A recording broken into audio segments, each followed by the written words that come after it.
Hello guys, I'm sure y'all miss me, so I came today with a special video for 190k cause 200k is closer to me than death. For today's video I'm gonna be introducing XP Pen 12 Pro, the tablet that I recently used for all these artworks, and I'm going to tell you the cons and pros about it. In the Speedpaint this time, y'all won't see a dancing shark with Sinan, Rajan and others on it. I don't know if this should be sad or happy for you, but I'm doing something better, which is giving tips and tricks while drawing this background. I know that many artists are lazy to draw backgrounds, but today I'm giving some tricks to use to fasten your work and making it look comfortable and great. Let's get into the video. Now for my new tablet, XP Pen 12 Pro, a very good cheap monitor tab for artists, beginners, or professionals. Artists who require stellar performances regarding detailing, doodling, and drawing will do so much more with the Artist 12 Pro. This is one of the reasons why I did a background drawing with this tablet to test it.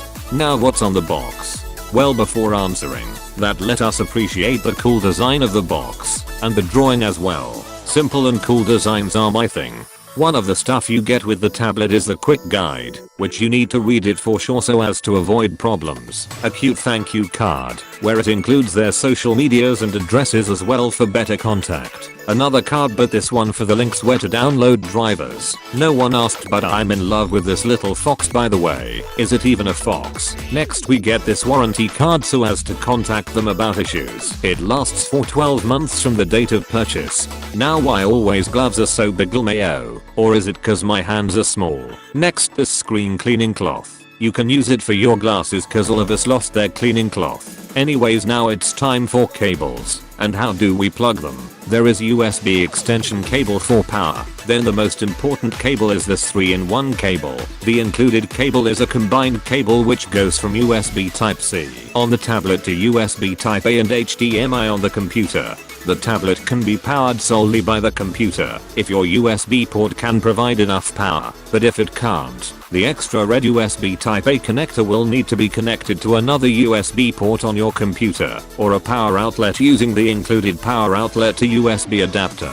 Now for adapters, the power plug comes with all the various adapters for different regions. You may not need to use this if your computer's USB port can provide enough power to the black colored USB-A port. If not, then you'll need to connect the red colored USB-A port to the USB wall power.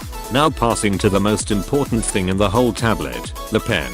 Bro, the designs are so good. Let us all say thank you to designers like this. They are working hard. At one end, you can open it to reveal the pen. The cap of the pen case can be used as a pen stand. Both sides of the pen case have rubber base, so they don't slip on tables. The pen itself is XP Pen PA2 battery-free pen. It has a rubber grip with a plastic top and has a nice shape with a bulge near the bottom to allow for an easy and comfortable grip on the pen. On the other side are 8 replacement nibs and a nib remover. Reminder, read that quick guide. It's helpful, especially when it comes to the installing the driver properly, and it helps with the monitor setting. If you want to display 2 monitors, for example, if you use Mac, it will help you as well. Anyways, I only use one display and I use the tablet as a monitor and everything, so I don't need to do all of that stuff. My reviews are always a mess. I forgot to talk about the stand. It is a simple all plastic one-angle stand which gives you a pretty low angle of around 20 degrees, with the legs snapped into place. It is very sturdy and there is no fear of it collapsing under normal pressure. However, this stand is quite a low angle, so you may want to consider buying a different stand for a more comfortable experience, as it certainly hurt my neck trying to draw for long periods at that angle. My neck and back be really crying with this angle, so let's plug them cables. As long as you plugging all of the cables on your PC, if it has more USB ports and of course, if they provide enough power, I plug all of them on the back of my ugly old PC. If your PC can't provide more USB ports or it's not powerful enough, you can just use the red USB on the adapter and plug it simply, then the main cable to the tablet, and tada! Open the driver. After you download it, you simply extract the zip file contents onto your desktop, then you run the exe file. After installation, click on it to check out if everything is fine, your pen sensibility, and calibrating it and all that stuff. Also, to set your own shortcuts on the expression keys on the side, there is also a red wheel that I use for zooming in and out while drawing. or you can use it to change your brush's size since so useful for Ctrl Z and copying and paste shortcuts. And that's it for the first part of the video. Now moving to the speed painting part, where I'll try to test this tablet. At the same time I'll make sure to put some little tips for you guys, especially for the background. So keep watching, and have a great day. Daniel out. And wait, I know you'll hate this voice which encouraged me to use it even more. I'm still practicing my English speech, so bear with my weird videos please. I'll be doing a voice reveal soon when my English and speaking is better. Bye.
I am Speed.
can't be torn apart. We are linked together, ocean fire.